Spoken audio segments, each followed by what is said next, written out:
To CAF Warbird Tube. It's a show where we talk about warbirds, history, World War II, flying, and much more. The show is supported by the Commemorative Air Force, the world's largest flying museum. This nonprofit membership organization has preserved and flown historic aircraft for more than 65 years. Now, CAF's mission is to educate, inspire, and honor through flight and living history experiences, and you can support the organization's efforts through donations, by becoming a member of CAF, or by volunteering your time and talents. Visit commemorativeairforce.org for more information, including the CAF unit that might be nearest to you and a schedule of where our aircraft will be appearing at air shows and aviation events throughout the summer and fall.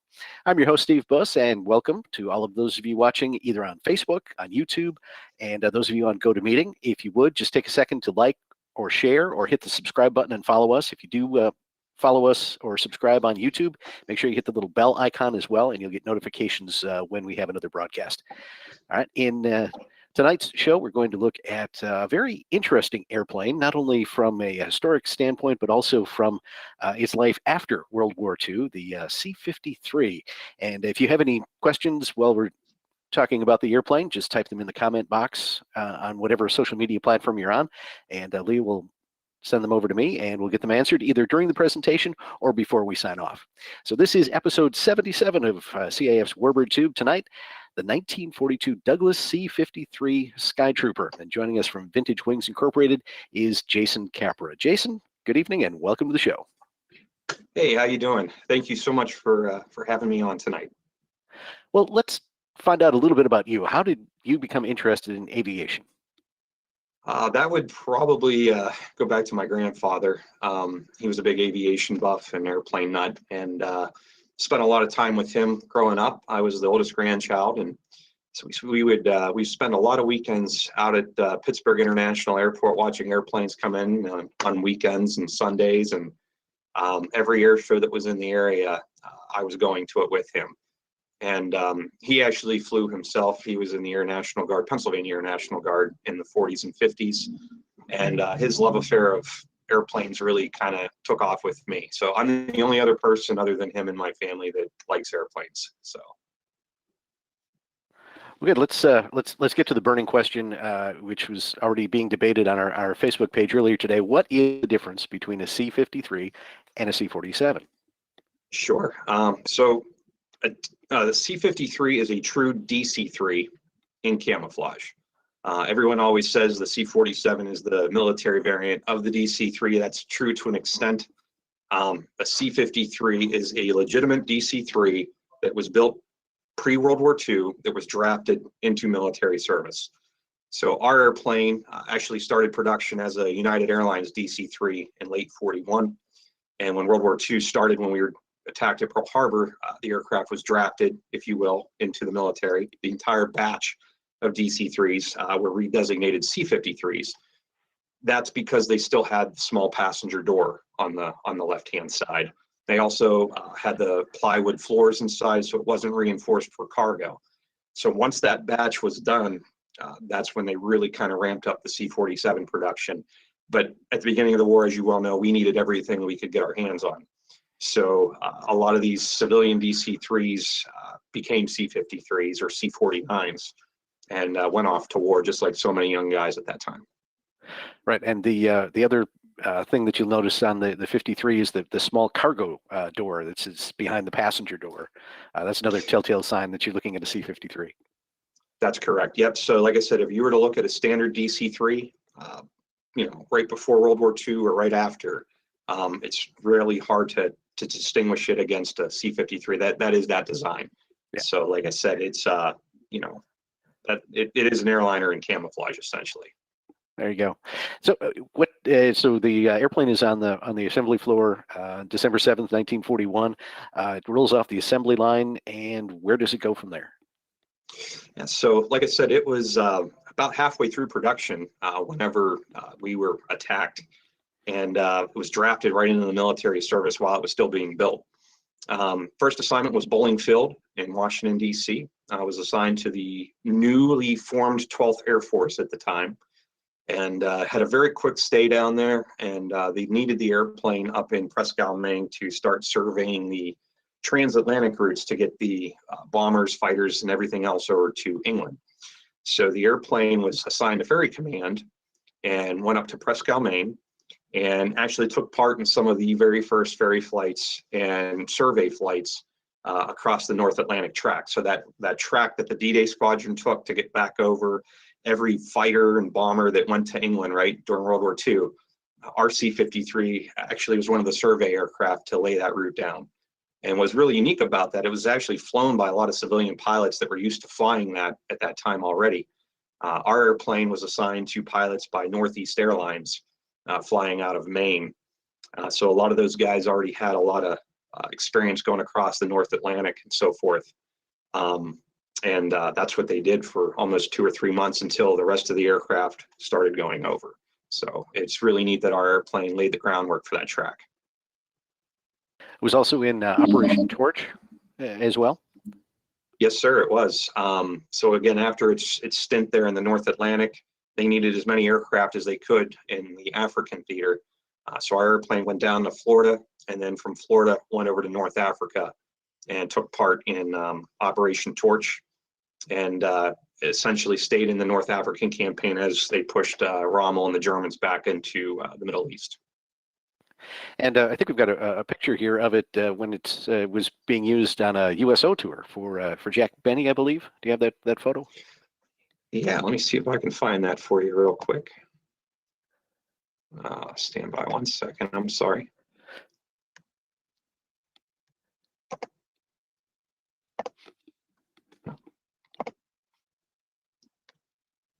Let's see here.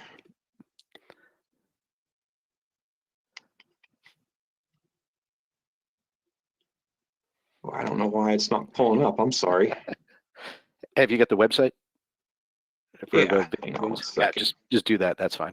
You just roll it up a little bit there. Okay.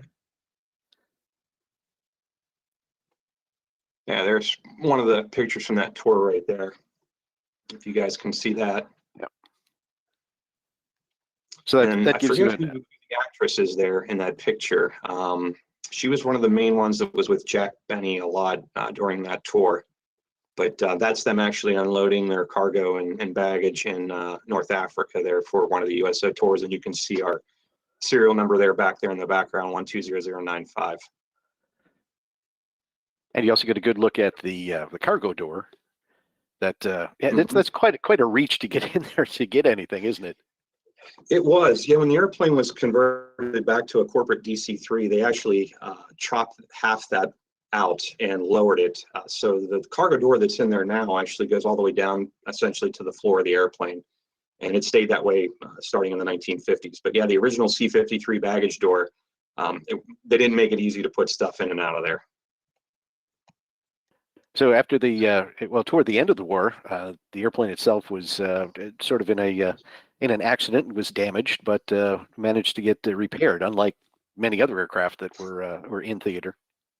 Yeah, we still can't figure out why it was repaired. I'm glad it was, but yeah, 1944 in Cairo, Egypt, they were coming in to land, and according to the accident report that we got from the Air Force, it only had one passenger on board, and to this day it still says classified. So I have no idea who was back there. But on landing, it blew the left main tire, and the airplane skidded off to the left and went up on its nose, and went off the runway.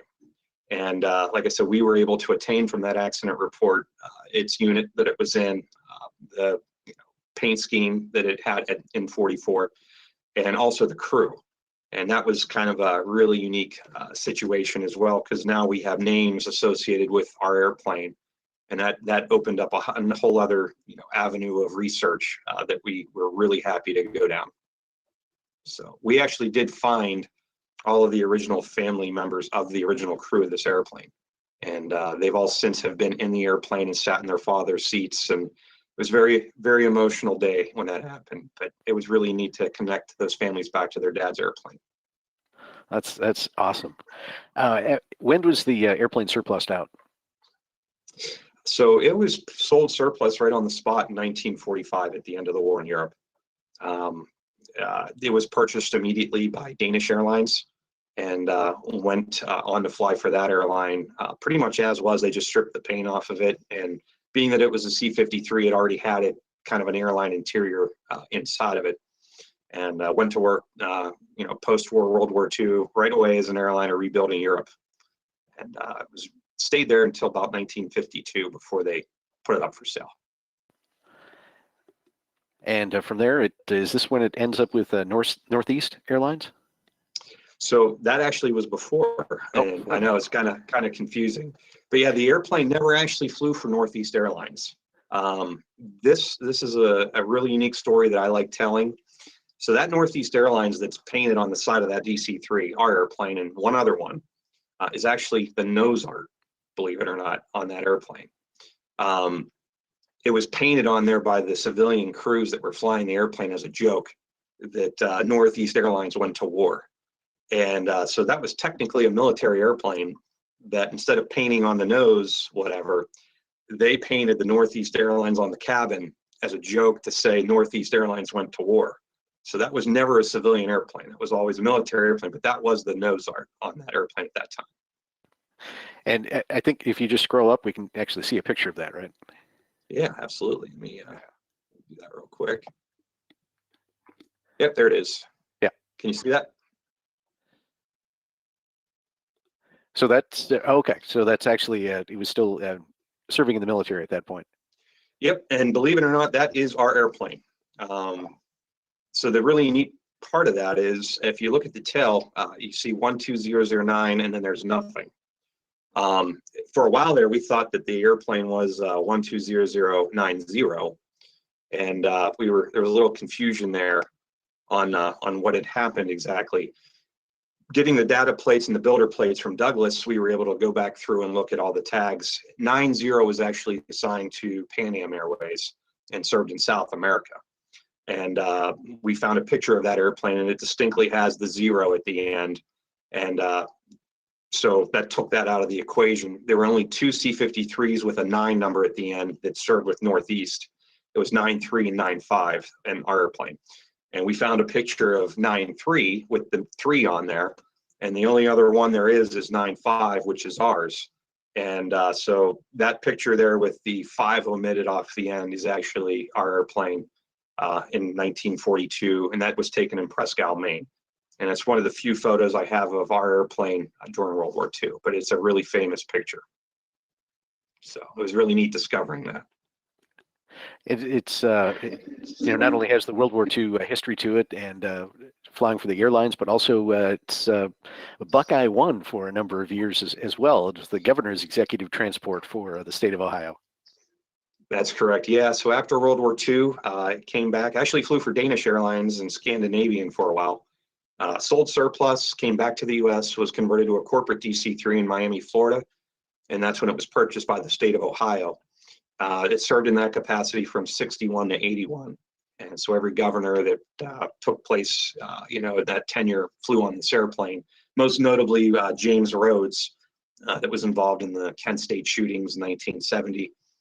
This is the airplane he actually flew to Kent State on to go oversee that.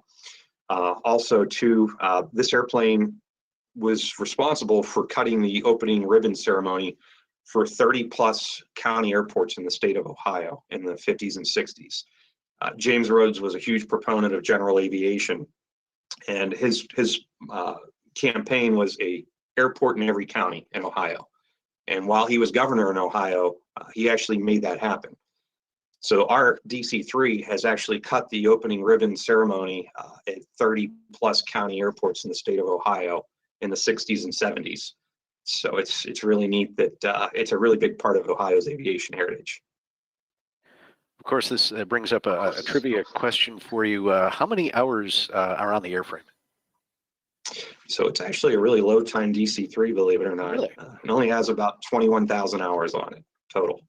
And compared to the other C-47s that are out there trucking around, that's a low time. So we really hit the jackpot here on finding this thing. This airplane has been babied its whole life since it's served as mostly a corporate airplane.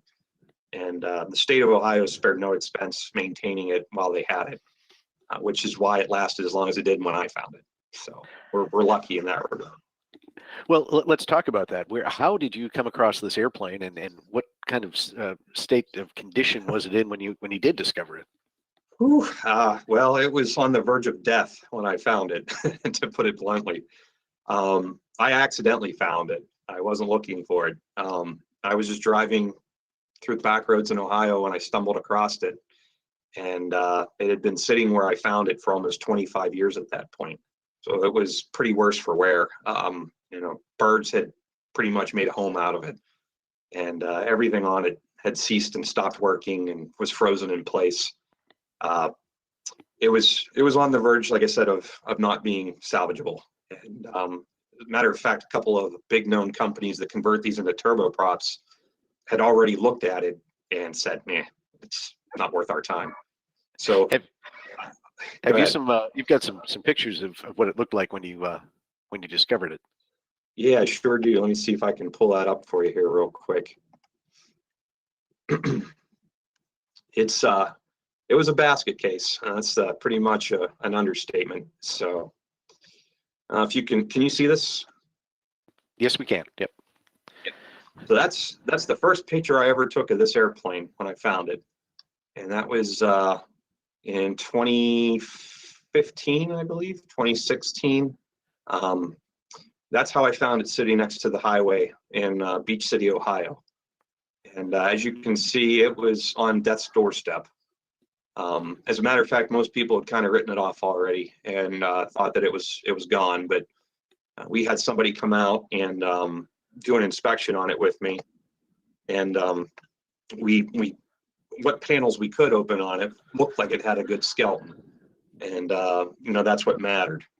And it was kind of this unique. It was in a temperate climate, so there wasn't a lot of salt or corrosion in that regard, but it was on death's doorstep. So if I hadn't stepped in when I did, I was told by a lot of people that another year or two it would have been past the point of trying to save. Right. Just saying. Yeah. Now you mentioned that you are a pilot, but you were not necessarily looking for something this big when you were looking for an airplane. This is his first airplane. So like I said before, when we were talking, it's like go big or go home, right? But you weren't quite looking for a tail dragger this big, were you? I was looking for a tail dragger, but yes, not a DC-3. When I had the inkling of starting my own nonprofit and air museum, I was thinking of getting like an L4 Grasshopper, an L5, and maybe at the biggest a T6, and going with that. And it was funny because we had started talking about how neat it would be if we could get a small Warbird or an L-Bird and start doing air shows with it. And then I found this thing, and yeah, like I said, my heart broke when I found it, and I just couldn't believe that it was sitting there, and everything got pushed aside, and I was like, you know what? I've got to do something to save this airplane. I cannot, on good conscience, leave it here and let it rot into the ground. I don't know what I'm going to do, but I'm going to do something. So, and that started it. So, and you do fly the airplane now. So how did you transition from Piper Cub pilot to a C-53 pilot? So I was really lucky. I got involved with the Berlin Airlift Historical Foundation when I was a young kid, and I had been working on and doing air shows with the Spirit of Freedom, the C-54, since I was 15. And when I was 18 years old, I got my multi-engine commercial and started flying the C-54 as a co-pilot with Tim Chope.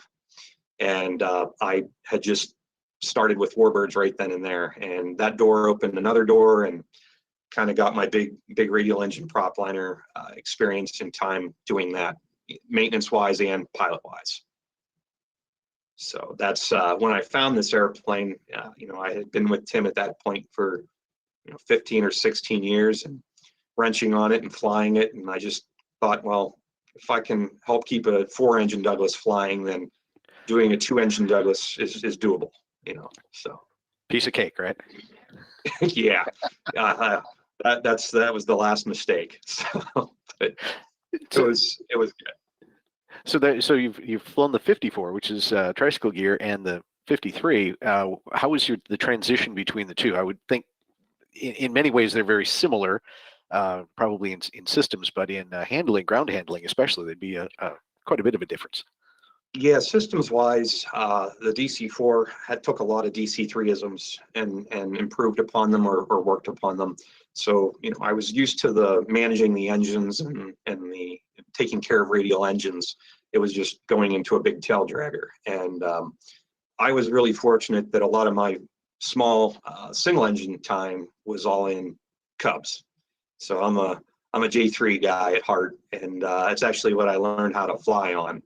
So this was just combining my two loves of a big 4-engine Douglas and a Piper Cub and mixing the worlds together.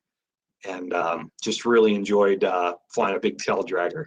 It's the ultimate bush plane, and doesn't get much better than that. So. Well, you mentioned briefly a moment ago about a desire to start a nonprofit and aviation museum. Did the idea for that come out of your work with the C-54? It did, yeah.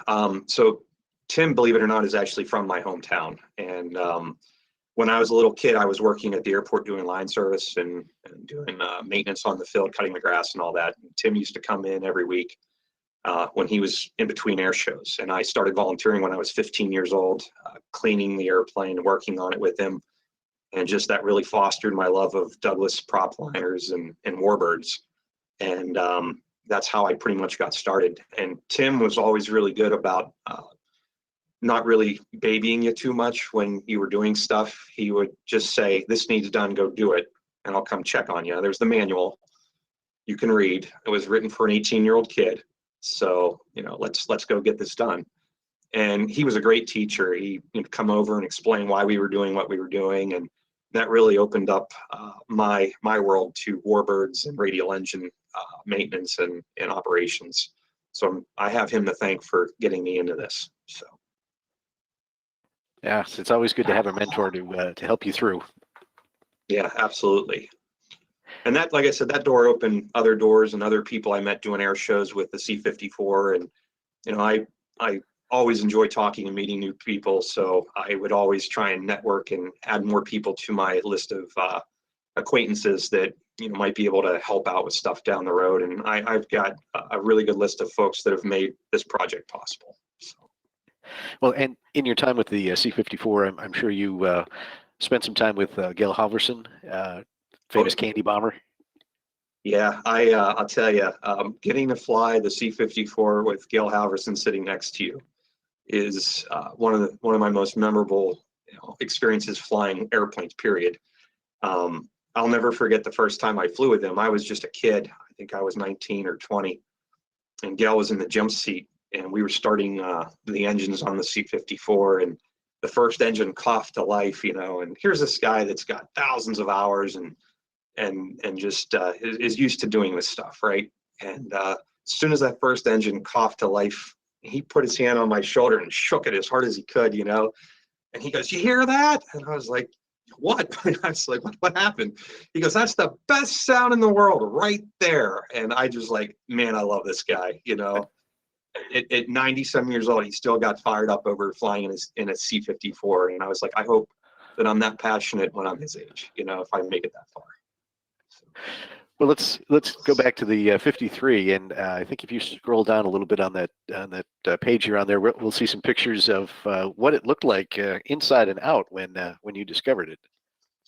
Yeah. So can you see those? Okay. Yep. Yep. So that is exactly how it looked when I found it, and it hadn't moved at that point in almost 24 years. So it was worse for wear. And there wasn't a single thing on this airplane that worked nor moved. And, I just was heartbroken that it was sitting there looking like that. And I had a couple guys go out with me that actually knew what they were looking at. And, once we kind of opened panels up and everything and started looking at the innards of it, structurally, it was good. But all the cosmetic stuff and all the accessories and everything needed redone, but the skeleton was good. And I don't know why. I figured if I was ever going to be able to do something like this would be it, So I don't know. Like I said, it just for a nobody to get into this and try and save a piece of history, I can never afford to buy an airworthy DC-3 or an airworthy Warbird, period. But this thing just needed help, and I knew the right people that knew how to help me do that. And I just figured if I could actually get it and tell people I had it, that I would be able to gather a team together to put it back together.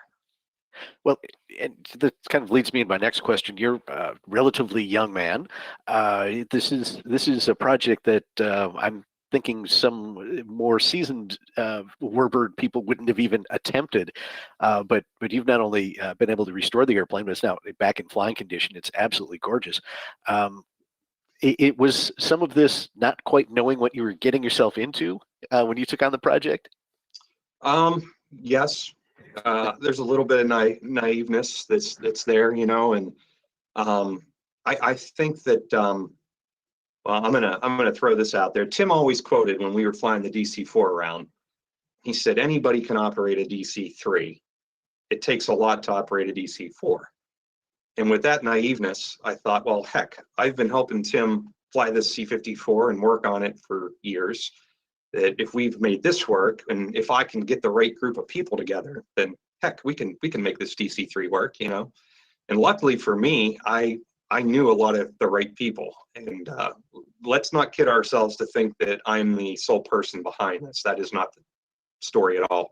This is a team effort, and it's all the right people on the team that, you know, every piece of the puzzle worked and came together the way it needed to make this project come to fruition. So you've found the airplane. Now, of course, you have to buy the airplane. How did that work? So the gentleman that I bought the airplane off of did not want to sell it. You know, we've all seen American pickers, right? The guy that's got that classic car that just doesn't want to part with it. Well, that was this gentleman, and I get it. I'm attached to this airplane, so I couldn't imagine wanting to get rid of it either.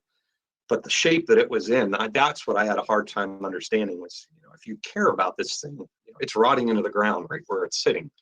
And if you actually want to see it saved, just give me a chance. It's better than what's going on right now. So that's how I actually talked him into to selling it. Was I think he wanted to see it fly as much as I did and stuff. And you know, come to find out later, that wasn't actually the case, which is sad. I was told it was a quick $20,000, and I was going to be an easy, you know, like taking candy from a baby essentially, because the deal that I worked out was 20 grand down, and I had 1 year to come up with the remaining money, and he kept the airplane and the money. So, you know, the pressure was on me to make it work. And this guy, I'm sure he just thought I was a stupid kid, you know, coming along and had this grand allure of buying this airplane and fixing it up. So I'm glad that he took it. He thought that. I am. So. He didn't know who he was messing with. That's the whole thing. So No. so you've got the 20,000 down. Now you've got to raise another $80,000, and you've got 12 months to do it. But you also went ahead and formed your nonprofit, and that had to take some time away from fundraising as well. How long did that take to pull all of that together? Yeah, so like you said, I couldn't even start asking for dollars until we legally were ready to go. So that took 3 months. So out of my 12-month window, you know, knock 3 months off of it. Now I have 9 months essentially to come up with the remaining money. But yeah, I was shocked when I you know, did all the paperwork, and my best friend Jeremy, who helped me do all that stuff, you know, we would sit there and do all the paperwork, send it in, and luckily I remember going to the post office and open up the PO box, and there's this letter from the federal government, you know, and it says you are legal 501c3 nonprofit, and I was like, oh my gosh, we did it. You know, like how did we make that work? But that was it. That was the paper I needed to legally go out and start asking for help, you know, and boy, did we hit the ground running. So. And you raised the additional $80,000. Where did that come from? Did you have major sponsors, or was it just folks, you know, who were just interested in the project helping make that happen? Next door neighbors, you know, the people next door, the people in the community, every just common person that wants to see history saved is what made this happen. You know, there's a couple people here and there, businesses that had the means to really financially help us out, and they would write a larger check than most people could afford to write. But it was really just I think people seeing how passionate I was about it, and people that knew me in the aviation community where I grew up, that I just went to and said, hey, look, here's what I'm trying to do. I know it sounds far-fetched, but look at what I've been helping do with the C-54, and I've been working on that and flying it since I was a teenager. I can do this. Just give me a chance. And yeah, I sold it that way. And I literally, the old-fashioned way of literally going business to business, door to door, to everybody I knew and asking them for help. And I think it was a testament on their faith in me to actually want to help. And I'm very grateful for all the businesses and individuals that stepped in and wrote big checks and donated money to make all this come to fruition. So now you've got the airplane. Now is the restoration part, and it's really in two pieces. Now, first part of the restoration is just getting it airworthy, so you can ferry it to your hangar to do the rest of the restoration. But Correct. where did you start when you look at the pictures of the airplane? It's like I don't know. Do you start at the nose or the tail? What did you do? Well, the first thing we needed to do was start with the engines. We needed to see what condition the engines were in. Are we looking at buying new engines, or are these going to be okay to try and get it out of here? So first thing first was going into the engines and really starting to assess them and bore scope them and making sure that we weren't buying a scrap heap, in that regard. And actually turned out to be that they were okay, from what we could tell so far. And then obviously the spars, right? This airplane's been sitting outside, so now we need to structurally make sure that it's sound. And we opened up every panel we could and ran snakes through there with cameras on them and stuff, and went as far as we could, and everything looked, for the most part, okay, and as far as getting a ferry permit and stuff like that. And so it's like, okay, it's got a good skeleton, ugly as sin, but we can work on that later. But as long as she has good bones, this is going to work, and we can get her out of here. And the engines, I had heard stories from people that I know, and trust in the radial engine world, about bringing engines back to life that have been sitting for a while. And I literally just followed the prescribed method from them, verbatim, and did everything I needed to quote unquote wake them up, to get them ready to fly. And we put a lot of running time on them on the ground and pushing them before we ever decided to fly the airplane. But it was still a risk, all this stuff is. But bringing the right people in with the right backgrounds that were well more versed in this stuff than I am, and asking for their help. I think that was part of the reason why it worked so well. Is I wasn't prideful enough to say I know what I'm doing, because I had no idea what I was doing. I just knew I was saving this airplane. But I had phone numbers of people who are well respected and trusted that I just called and said, how do you do this, and what am I looking for? And believe it or not, half the time they themselves came out and like, you know what, I'll come out and help you. I'll show you how to do this. And that's really how we kind of learned what to do. And it was having people like that come out and really show us the way, and not being too proud to ask for help. So what was in this first phase? What was the most challenging issue or area that you had to work on? The engines. The engines. Okay. Getting the engines to the point where we were confident enough that they would operate smoothly and get us to our hangar, where we could start restoring the airplane. And then obviously too, structurally, is the airplane safe to fly?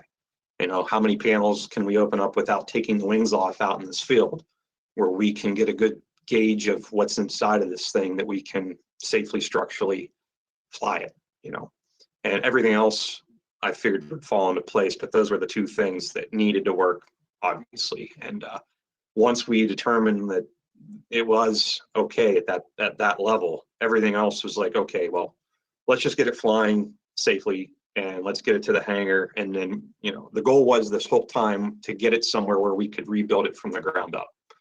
And but we just needed it to do that one flight and do it safely.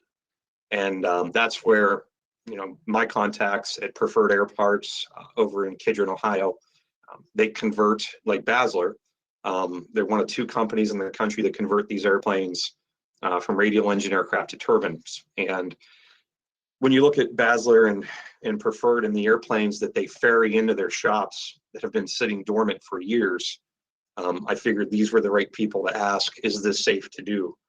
And we got Preferred Air Parts involved in helping us out to determine whether or not this airplane was indeed safe to fly. And I'm really grateful for their assistance and help in that.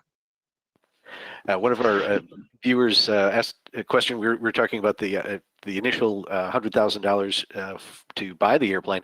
They want to know was your final payment on the deadline or early? It was early, believe it or not. Yep. So you wanted to get started. Yeah. So the financial side of this thing, I am not wealthy by any stretch of the imagination, and neither is anybody else that's working on this airplane. When I say that this is a true working class blue collar effort, that's exactly what it was.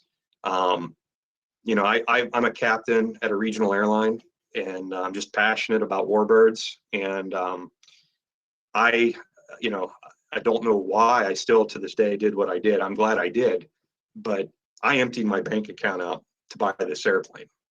Every dollar and penny I had to my name, I was broke after I wrote the check for this airplane. I had nothing. And it was just, well, there's no going back now. It's all or nothing on this. And I can't stop, But that's how, the initial payment was I wiped every penny to my name out. And then we started fundraising. And that's when, like I said, I started the nonprofit. But we raised every dollar that went into this thing since. And I don't regret it a day. I'm one of my most proudest achievements. So. Someone just typed in the comments, airplanes and baseball, I guess they're the same. If you build it, they will come. Yeah. Meaning you're believe it or not, that was a favorite movie of mine growing up, was that. Maybe I watched it too many times. But I don't know why I always had the knowledge or the faith, I guess, that if I started doing this, it would all work out. I have work ethic from where I'm from. It's a blue collar town, and people had a lot of nothing where I'm from, but people have work ethic, and we've worked for everything we've had, and that's just the community that I grew up in, and we're not afraid to get our hands dirty. And it's just one of these things that I knew that we would put the work effort in. It's just I needed someone to give us a chance financially, with the donations and all that we could do it. And these guys that I'm friends with growing up and stuff, and their dads, their houses are meticulous, their yards are meticulous, their that they've had since the 60s when they were a teenager is still maintained and operating and meticulous. We don't have a lot, but what we have, we really care for. And this airplane looked at was just that I've got all these guys that I'm friends with that are mechanics, welders, fabricators, sheet metal guys, that are the most talented technicians and skilled labor people I'd known. And they all worked in the mills and the coal mines, and why not take that and put it towards an airplane, and that's what has saved this airplane. And a lot of these guys, some of them do have aviation backgrounds with, the maintenance side of it. There's more mechanics involved than pilots. But it's the skilled laborers, trade laborers that really got involved, and it's all those skill sets that did this, and the passion to want to save the airplane. Like I said, you take one person out of the equation that was involved, and this project wouldn't be where it is. So I'm very grateful for everyone that was involved. How long did it take when you started working on it until you could actually make that ferry flight? That was almost 3.5 years from the initial payment to let's get it out of here. The nice thing is I talked the previous owner into allowing us to start working on it while we were raising the money. So it wasn't just idly sitting there. We were able to actually start doing stuff on it. But he limited me on what exactly we could do while he still owned it. But once I handed him that check for the remaining $80,000, then it was just 100 miles per hour. Let's get it out of here, And those were some long days out in that field in Ohio. we worked around the clock, year round. And I would spend on average 3 to 4 days a week out there, and along with about 4 or 5 other guys.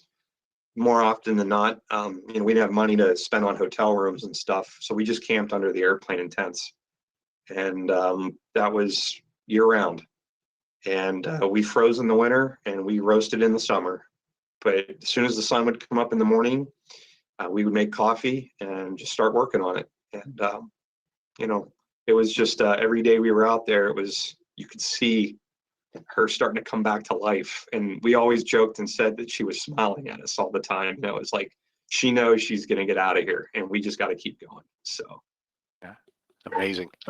So you take the airplane, you get the ferry permit, you bring it to your hangar, you get it undercover, out of the elements. How far back did you have to go for the restoration? I mean, were there things that you had fixed to make it airworthy that you then had to go back and redo or bring back to more authentic? What were some of those things?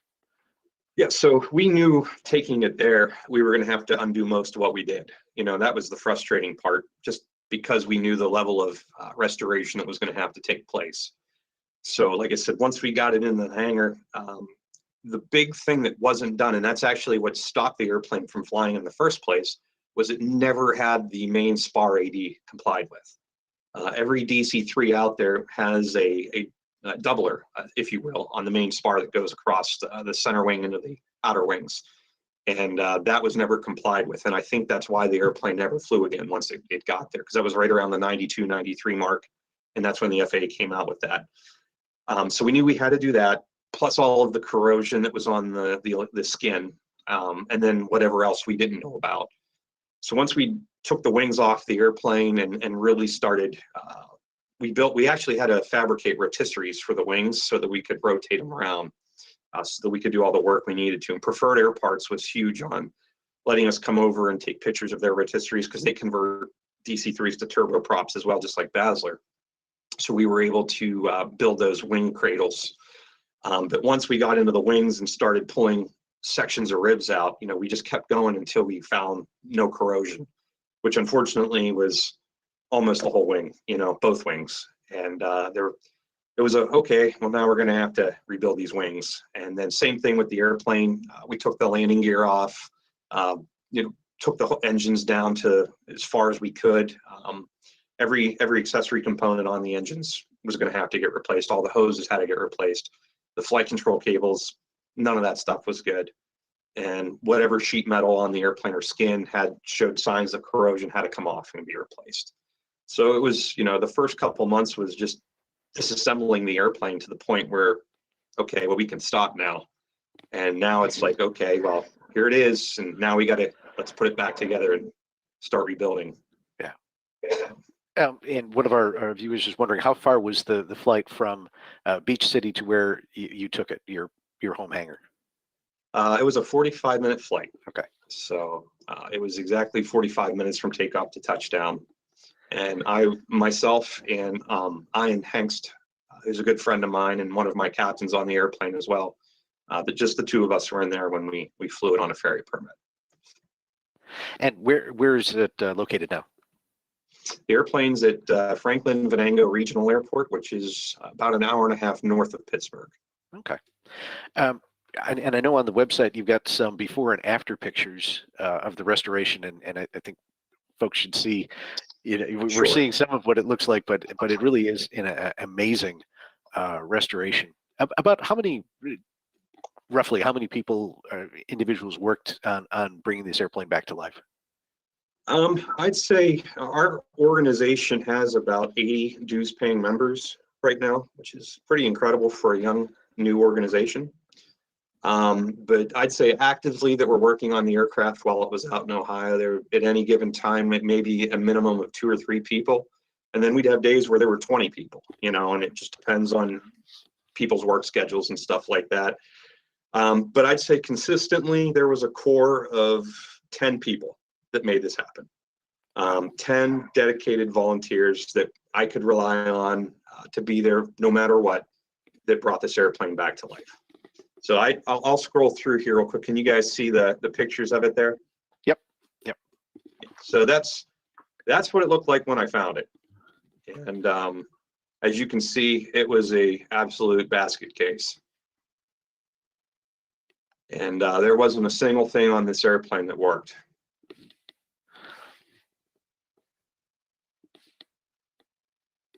I think anybody with half a brain would have walked away from it.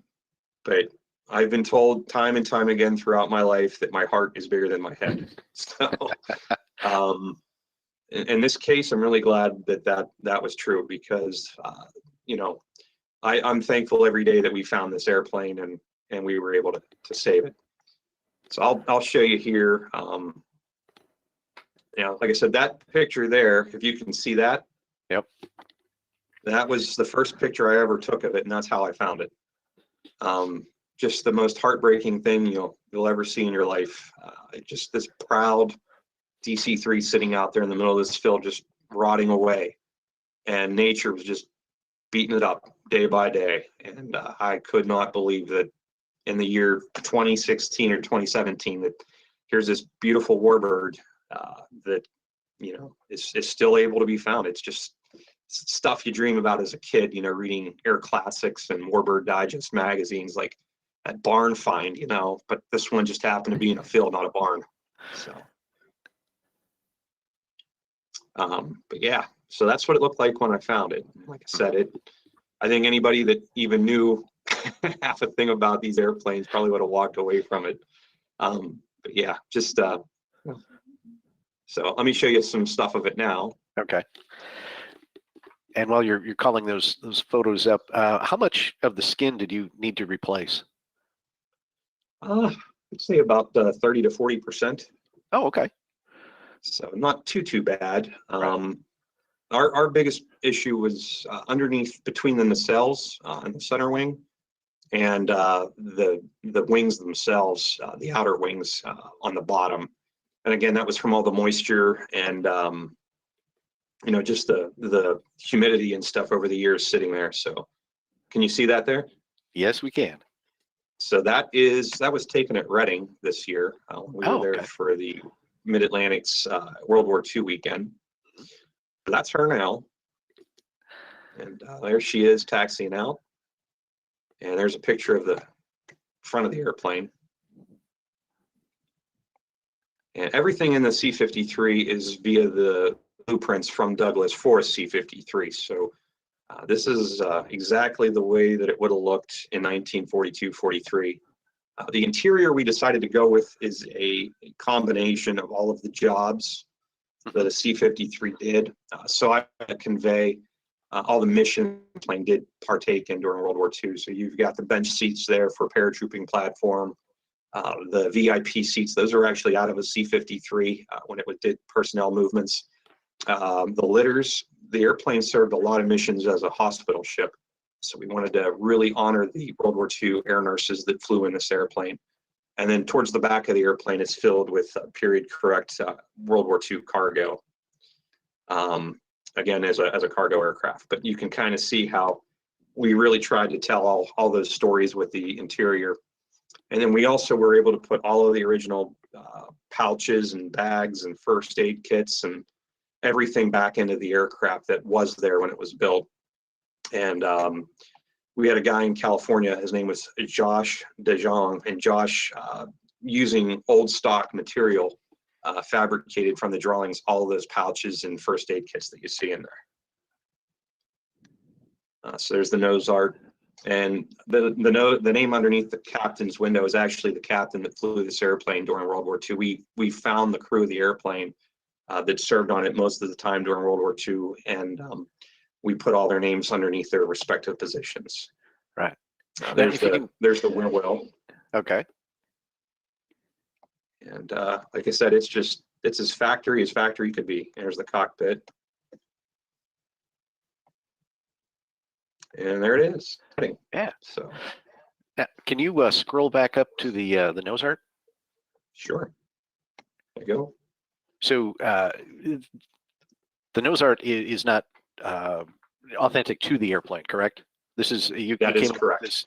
you came up with this name just sort of on your own with a little bit of help? Yeah, yeah. So like I said, everything on the airplane is the way it looked in late 42, early 43, except for this nose art. When it was with the Air Transport Command, it never had a name. So we kind of wanted to give the airplane an identity. And again, the town where I found the airplane, little airport there, was called Beach City, Ohio. And I just always refer to the airplane as the baby. You know, I was going to go out and work on the baby this weekend, and I forget who it was, but somebody said the beach baby. I was like, man, has a little ring to it. And I said, you know what? I think that's what we're going to call the airplane, is Beach City Baby. And then I, of course, being a warbird, you needed to find a pinup to put on the side. Right. And so we found a Esquire pinup that was in a bathing suit, only it was red. And it just kind of really fit the airplane, but the red didn't. And that's when I got a hold of Chad Hill from Django Studios. Chad's actually painted quite a few Warbirds nose arts, including That's All Brother and Old 927. And I asked Chad if he could help me come up with a pin-up and a name, design for the airplane, and that's what he came up with. Ironically, that is my fiance, and he actually used her likeness to be the Beach City Baby. So it's really neat that she's the one that's on the side of the airplane. But everything else on the airplane, like I said, is the way it looked in World War II, except for this name and the pinup. But it's personalized, so kind of a neat story. Yep. So you've been the airplane's returned to flight. You mentioned going to Reading. Where are some of the other places that you've been so far this year? So we went to Clarion, Pennsylvania, which is another local show. We went back to New Philadelphia, Ohio, which is only about five miles down the road from Beach City, Ohio, where we found the airplane. Let's see here. Indiana, Pennsylvania, we just came from there this past weekend, Jimmy Stewart Memorial Airport. And then a little show over in Clarion, Pennsylvania, and we're actually heading to Meadville, Pennsylvania this weekend with it. So again, being its first year on the circuit, I really, we're still getting used to the airplane. We're breaking it in, and I really don't want it venturing too far away from home if something happens. But we're lucky enough that we live in an area that's pretty populated in the Northeast, that you don't have to go too far to find another town that's having an event, and that's it's kind of been really nice for us for our first season. Very good. Will you be doing living history experience flights in the airplane? Not anytime soon. Okay.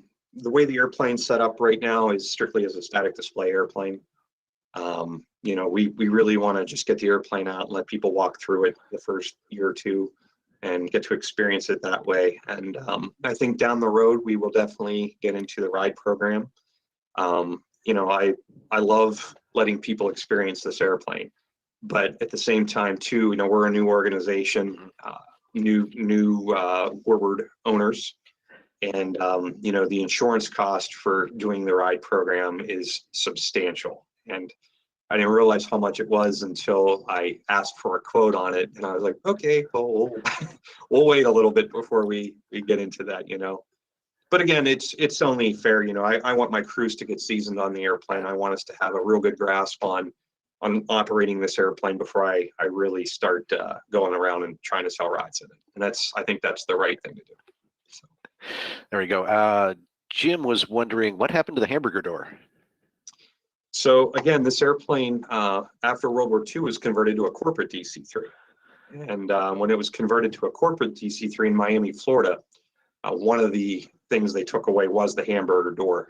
They used that area for baggage and luggage. It was an extra area to put bags and stuff like that. So the company, I wish I knew what the name was, in Miami, Florida, that did these conversions. They removed the hamburger door from every conversion they did to a DC-3. So that's why it was removed. The frame is actually, believe it or not, still on the inside. So I think maybe down the road before the next paint job comes along, we might end up putting it back in. But in the interest of getting the airplane out and getting it flying this year, we elected to just leave it as it was. And there's also, back to when it was the governor's airplane, it also has a tie-in with NASA. and the Mercury space program. Yes. Yeah, so obviously being a corporate airplane in the 1960s in Ohio, there was a very famous individual named John Glenn that came out of the area. And once he came back from his missions in outer space, he toured the state of Ohio in this airplane, promoting NASA with the governor of Ohio. So really neat. When we were actually stripping the airplane down to the frame, I don't know if it was a mechanic or somebody, but they etched a little mercury capsule into the sheet metal back in the tail. So that was really neat to find that little capsule in there. And again, it was part of the airplane's permanent history. You know, this unique. We actually lovingly call the airplane the Forrest Gump of DC-3s because it it was just doing its job.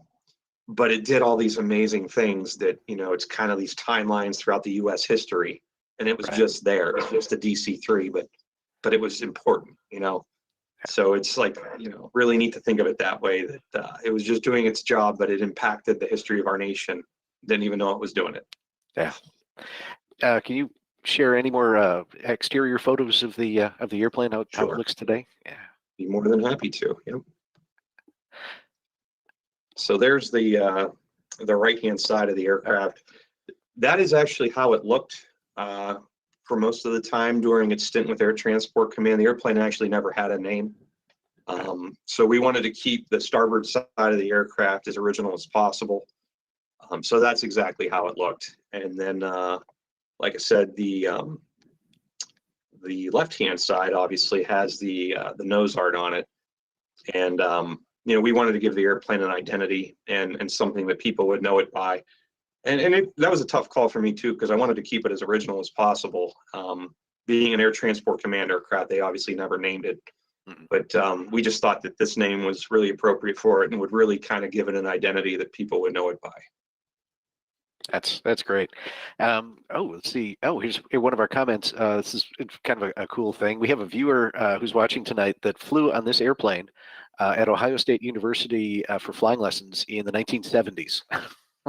I don't doubt it. And that's incredible. So it just shows how small the aviation community can be sometimes. Yeah, like I said, I've actually met quite a few people over the last couple of years that had actually gotten a ride on this airplane when it was with the state of Ohio. I guess Governor James Rhodes and the state of Ohio would do stuff with different youth organizations and the Boy Scouts, where they would take them up for an airplane ride and stuff. And we actually met somebody in, I think it was New Philadelphia, that said they actually rode on that airplane when they were in elementary school with the Boy Scouts with the governor. So that was pretty neat. All right. If folks want to keep track of where you're going to be or support the organization, the airplane, and you've got plans to outfit your hangar like Air Transport Command headquarters, so that you can get not only the feel of seeing the airplane, but also the period and what the different conditions would have been Air Transport Command. How can they find out more about all of your projects? Sure. So our website is www.vintagewingsinc.com. And you can go on there, and there's tons of different pages and information on our organization and what we're doing. And there's also a donate button on there too. Again, we're a 501c3 nonprofit, so we rely heavily on donations to keep our mission going. But like I said, taking the aircraft out and displaying it, and we generate revenue that way with it. And then we do have quite a few events throughout the year at our hangar. They're fundraising events and stuff like that, and all the proceeds go to the continued operation of our museum and aircraft. And if you can see the photos that I'm scrolling through right now, this is actually in our hangar. This is our World War II era field office for the Air Transport Command. And as you can see, everything in here is period correct, and just the way you would have seen an ATC base in 1942 and 43. A lot of this stuff, we've got some amazing group volunteers and members that all they do is look for period correct Air Transport Command stuff to rebuild in our hangar. And you can see our makeshift operations building there that we made to serve not only as our office for the organization, but also as a museum piece to show you what what it looked like, during World War II with the ATC.